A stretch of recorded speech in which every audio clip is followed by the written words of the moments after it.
Ooh, I know, y'all. I'm gonna do my hair.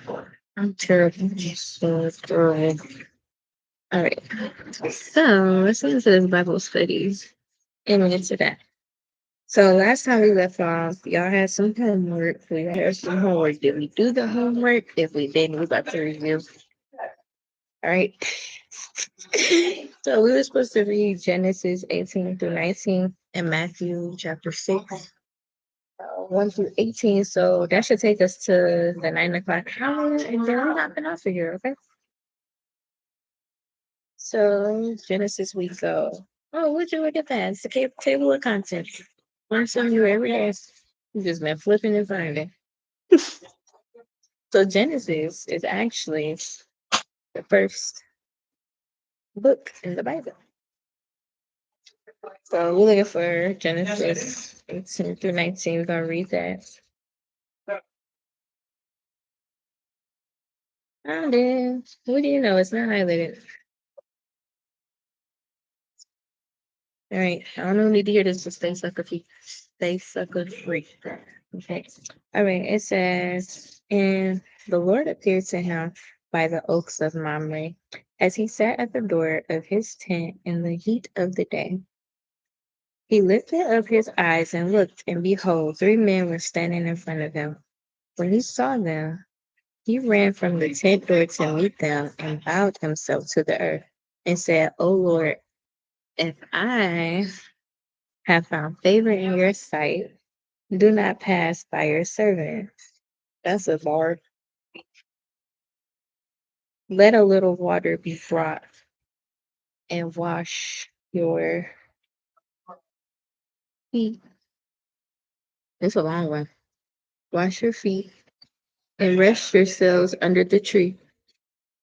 While I bring a morsel of bread that you may refresh yourselves, and after that you may pass on. Since you have come to your servants, so they said, do as you have said. And Abraham went quickly into the tent to Sarah and said, quick, 3 seahs of fine flour, knead it and make cakes. And Abraham ran to the herd and took a calf, tender and good, and gave it to a young man who prepared it quickly. Then he took curds and milk. This is so cute. Some curds and milk and the calf that he had prepared and set it before them. And he stood by them under the tree while they ate. Excuse me. They said to him, where is Sarah, your wife? And he said, she is in the tent. The Lord said, I will surely return to you about this time next year. And Sarah, your wife, shall have a son. And Sarah was listening at the tent door behind them. Now Abraham and Sarah were old, advancing years. The weight of women had ceased to be with Sarah. So Sarah laughed to herself, saying, after I am worn out and my Lord is old, shall I have pleasure? The Lord said to Abraham, why did Sarah laugh and say, that I indeed bear a child, now that I am old? Is anything too hard for the Lord? At the appointed time, I will return to you about this time next year. And Sarah shall have a son. But Sarah denied it, saying, I did not laugh. For she was afraid. He said, no, but you did laugh. Then the men set out from there, and they looked down towards and Abraham went with them their way. The Lord said, shall I hide from Abraham what I am to do now? What am what I am about to do? Seeing that Abraham shall surely become a great and mighty nation, and all the nations of the earth. Let me get my book.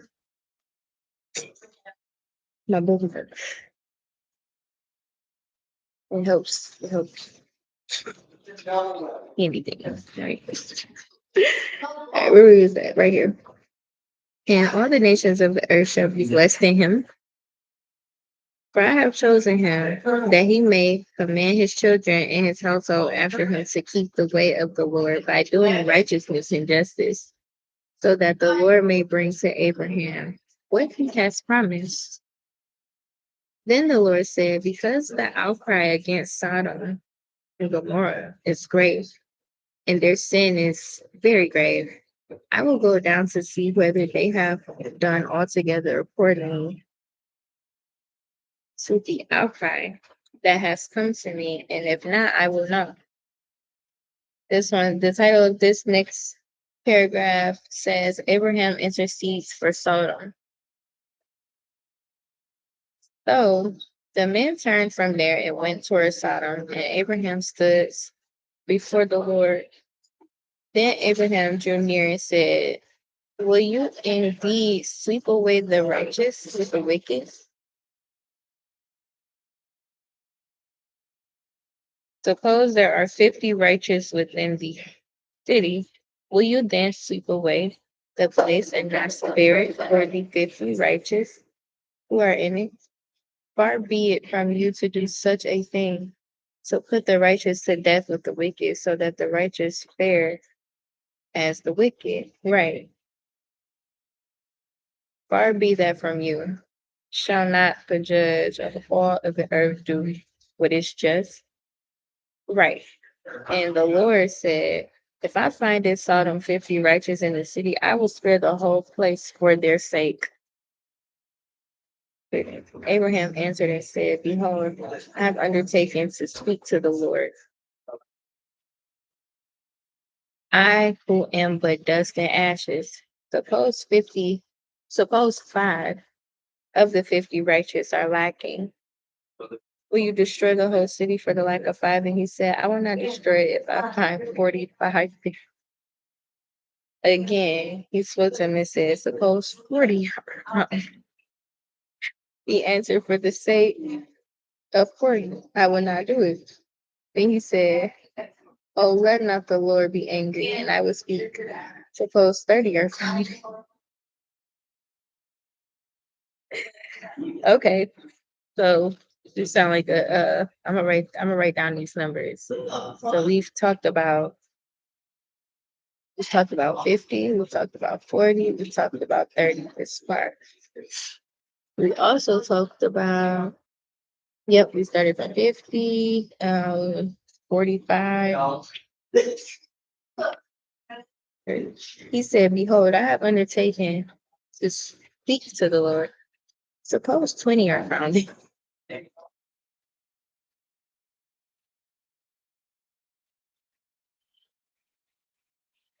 So what I see, I know y'all see me writing notes. So what I'm doing with those numbers is uh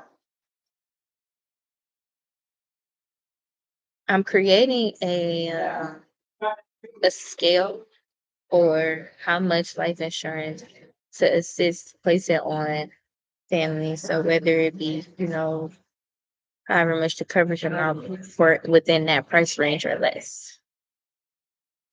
We're gonna make it affordable. Y'all gonna get this life insurance. Okay. Okay, he said, behold, I have undertaken to speak to the Lord. Suppose 20 are found. And he answered, for the sake of 20, I will not destroy it. And he said, oh, let not the Lord be angry. And I will speak again, but this one. Suppose 10 are found there. He answered, for the sake of 10, I will not destroy it. And the Lord, in his way, when he had finished speaking to Abraham, and Abraham returned to this place. Now we're on Genesis 19. 5 minutes to read. All right. So it says God rescues Lot. Okay. It says the two angels came to Sodom in the evening, and Lot was sitting in the gate of Sodom. When Lot saw them, he rose to meet them and bowed himself with his face to the earth and said, my lords, please turn aside to your servant's house and spend the night and wash your feet. Then you may rise up early and go on your way, they said. No, we will spend the night in the town square. But he pressed them strongly, so they turned aside to him and entered his house. And he made them a feast and baked unleavened bread, and they ate. But before they lay down, the men of the city, the men of Sodom, both young and old, all the people to the last man, excuse me, and they fought to laugh.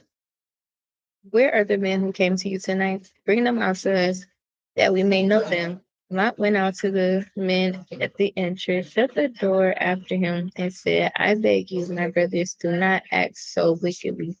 Behold, I have two daughters who have not known any man.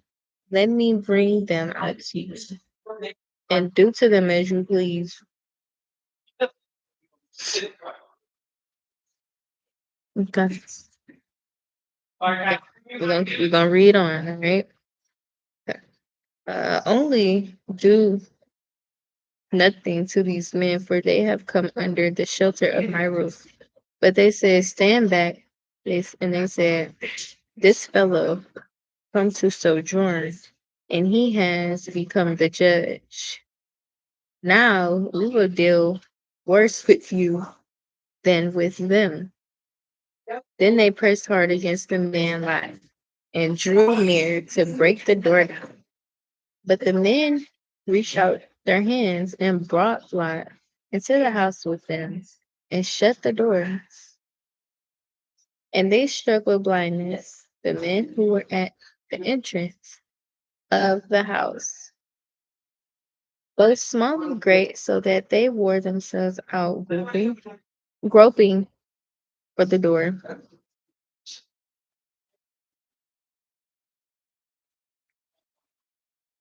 We're probably gonna go over a little over line. Then the man said to Lot, have you anyone else here?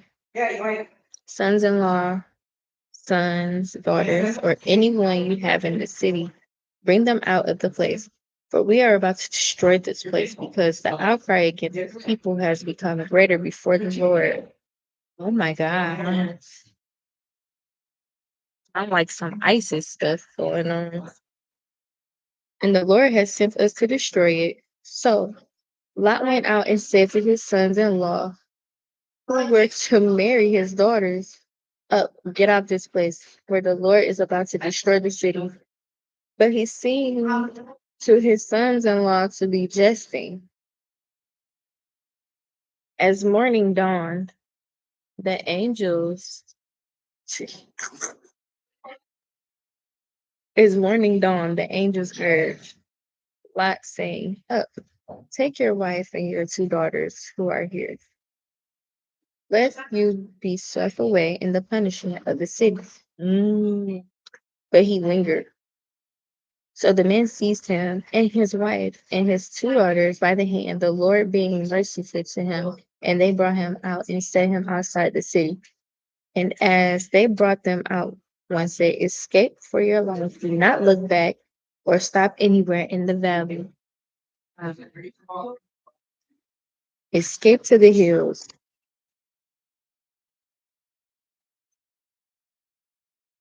lest you be swept away.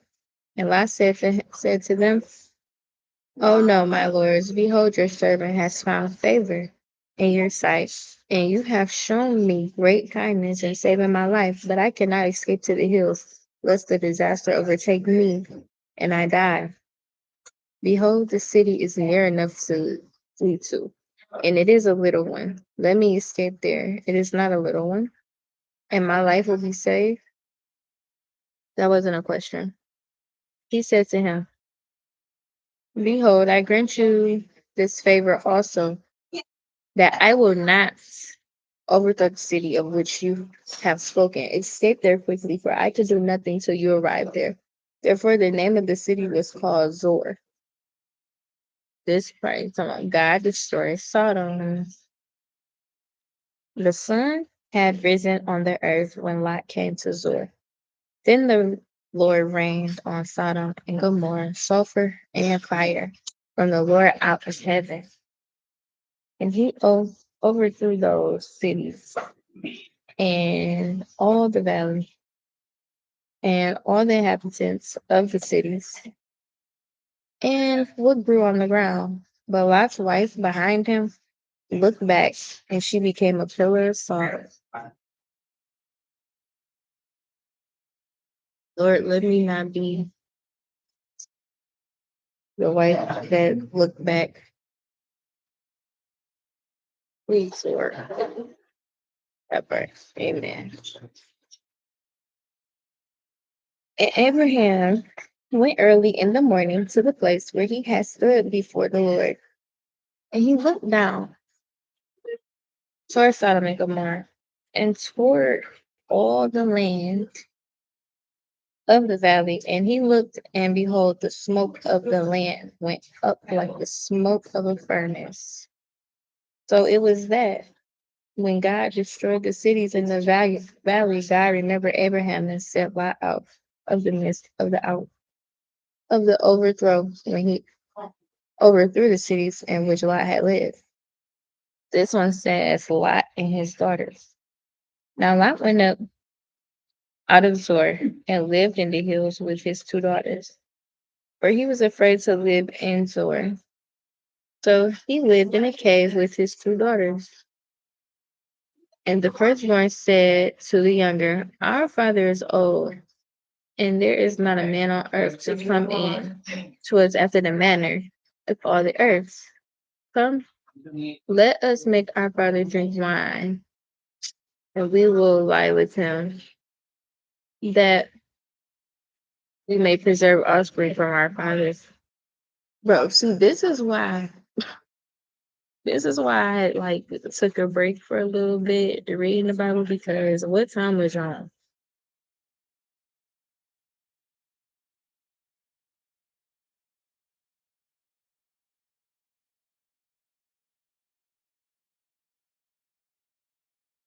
All right, we're gonna keep reading on. So they made their father drink wine that night. And the firstborn went into way with her father. He did not know when she lay down or when she arose. The next day, the firstborn said to the younger, "Behold, I lay last night with my father. Let us make you drink wine today also."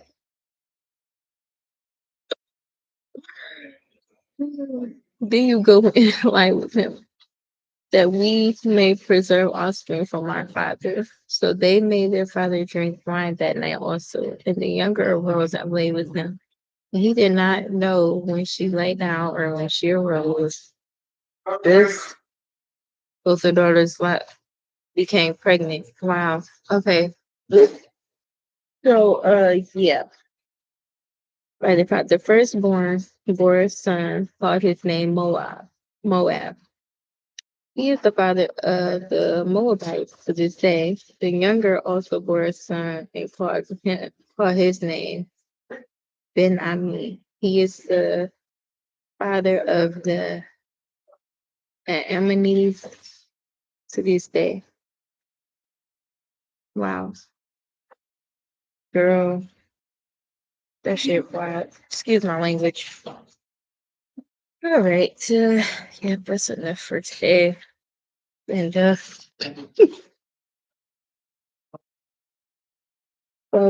next we're gonna read Matthew chapter 6, 1 through 18. As always, peace, love, joy, happiness to y'all. I'm about to get into this workflow, and y'all have a blessed and prosperous day.